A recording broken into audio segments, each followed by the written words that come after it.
Ай мектеп. Біз мына шарбақты сырлауымыз керек. Iya, әбден тозып кетті. Мен қажет нәрсенің бәрін алып келдім. Оған қанша бояу жұмсалатынын білу үшін шарбақтың ауданын есептеп алуымыз керек.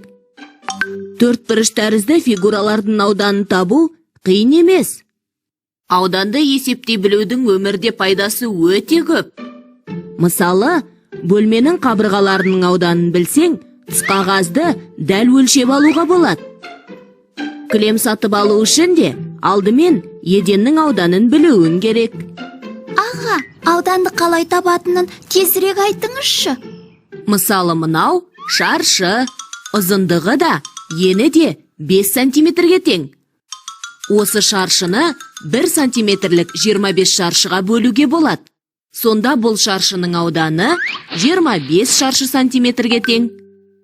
Мынау тік төртбұрыш, ұзындығы 9, ені 4 сантиметр. 1 сантиметрлік 36 шаршыдан тұрады. Немесе 9-ды 4-ке көбейтсек, 36 шаршы сантиметр болады. Мынадай фигураның ауданын қалай есептейміз? Төменгені 1, ұзындығы 3, жоғарғы ені 2 сантиметр екен. Мына жақтары 1 сантиметрден. 1 сантиметрлік 4 шаршыға бөлініп тұр. Демек, ауданы 4 шаршы сантиметрге тең. Немесе, осы фигураның ауданын 3-ті 1-ге көбейтіп, бірінші төртбұрыштың ауданын 1-ді 1-ге көбейтіп, екінші төртбұрыштың ауданын тауып алып, бір-біріне қосу арқылы анықтауға болады. Мен дұрыс түсіндім бе, қараңызшы. Мынау қабырғалары 3 сантиметр болатын шаршы. 1 сантиметрлік 9 шаршыдан тұрады. Немесе 3-ті 3-ге көбейтсек 9 болады. Шаршының ауданы 9 шаршы сантиметрге тең. Ал мынау тік төртбұрыш. Ұзындығы 10, ені 5 сантиметр.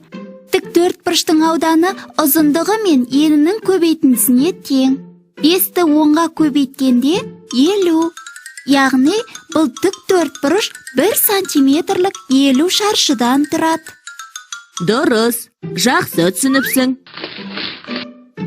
Мына фигураның ауданын табайын десем, мұнда 2 жарты тор бар екен.